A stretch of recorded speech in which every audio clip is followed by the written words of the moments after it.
নমস্কার সবাইকে, welcome to healing astro heal your life. আমার চ্যানেলে আপনাদের সবাইকে অনেক অনেক স্বাগত। আজকে আমরা গণেশ চতুর্থী 2025 নিয়ে কথা বলবো।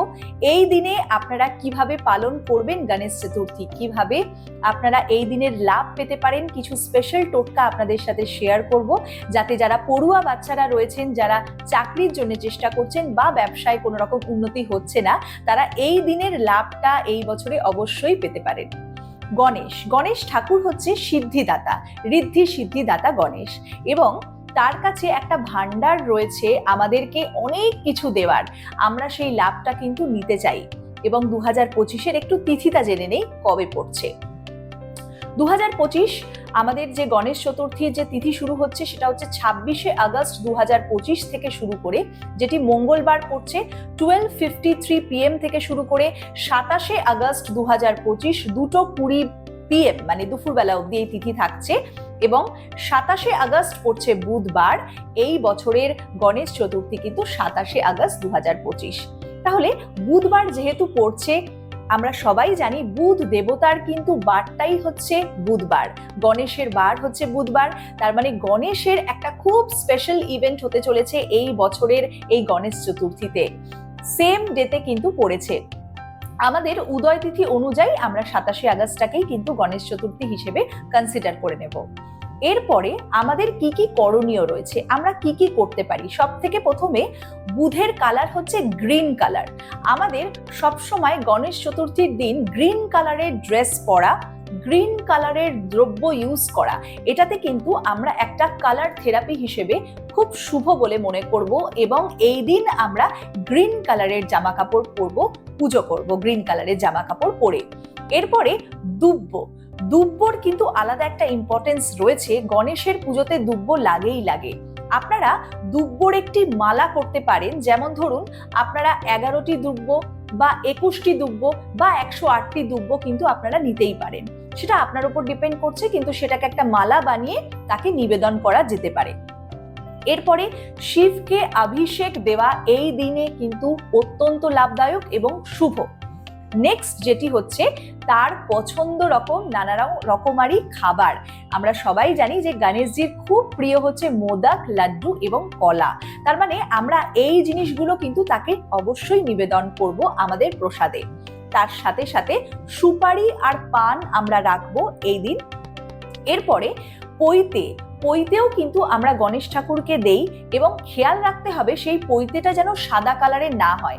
যদি সাদা কালারের পৈতে হয়, তার মধ্যে একটু হলুদ লাগিয়ে তারপরে কিন্তু আমরা তাকে পরাবো।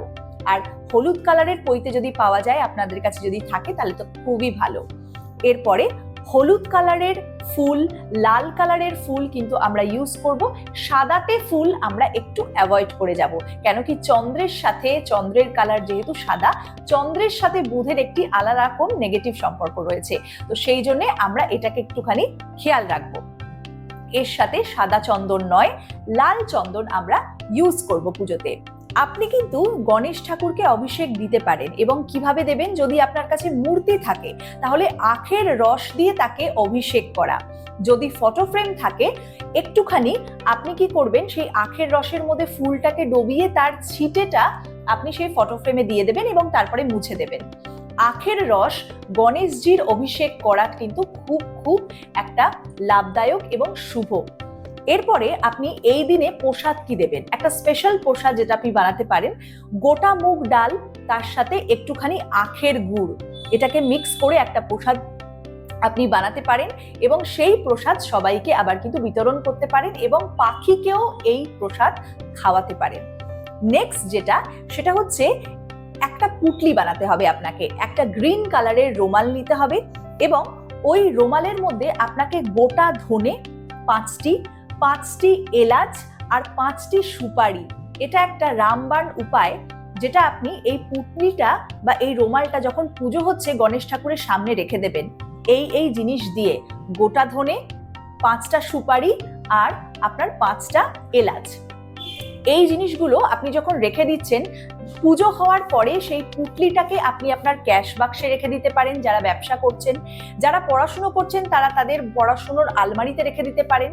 আর যারা বাড়িতে রয়েছেন, যারা চাকরি করছেন তারা সিম্পলি আলমারিতে রেখে দিতে পারেন।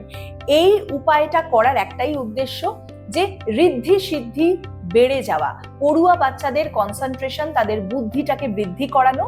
এই টোটকাটা আজকে আপনাদের সাথে শেয়ার করলাম। গণেশ চতুর্থীর দিনই কিন্তু এটাকে করতে হবে।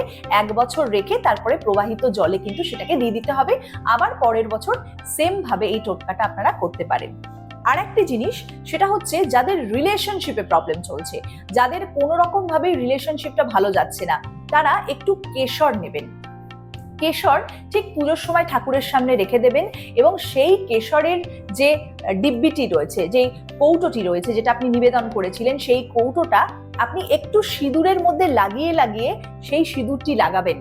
আপনার হাজব্যান্ড ওয়াইফের মধ্যে যে রিলেশনশিপ দেখবেন আস্তে আস্তে কিন্তু শুধরে যাচ্ছে, ঠিক হয়ে যাচ্ছে। ঠিক এই কেশরের সাথে সাথেই আর একটা জিনিস করা যেতে পারে। ওই কেশরের মধ্যে একটু গঙ্গা জল দিয়ে সেটাকে একটু লিকুইড মতন করে আপনি সেই কেশরের একটি তিলক লাগাতে পারেন। যারা পড়ুয়া বাচ্চা, যারা পড়াশুনো করছে, যারা এক্সাম দিতে যাচ্ছে, ওই তিলক লাগিয়ে কিন্তু যে কোনো ইন্টারভিউ বা কাজে বেরোতে পারে। এটা কিন্তু খুব খুব শুভ। এবং এইটি করলে কি হবে, আপনাদের যে প্রাপ্তির যে দরজা সেগুলো কিন্তু খুলে যাবে। তার সাথে সাথে অবশ্যই আপনি একটা আলাদা রকম কনসেন্ট্রেশন এবং কনফিডেন্স পাবেন। এর সাথে সাথে গণেশ চতুর্থীর দিন যখন পুজো হচ্ছে, আপনি পেন রাখতে পারেন। সব থেকে ভালো লাল বা গ্রিন কালারের পেন, মানে পেনের যে রং, কালির রং ব্লু বা ব্ল্যাক হতেই পারে, কিন্তু পেনের যে বাইরের যে রংটি, সেই রংটি যদি গ্রিন, রেড বা কালারফুল হয়, ইয়েলো কালার হয়, খুব ভালো। ব্ল্যাকটাকে একটু অ্যাভয়েড করলে ভালো হয়। এই পুরো টিপস আমাদের এই গণেশ চতুর্থীতে আজকে আপনাদের সাথে শেয়ার করলাম। কেমন লাগলো করে দেখুন, অবশ্যই জানাবেন। Thank you so much.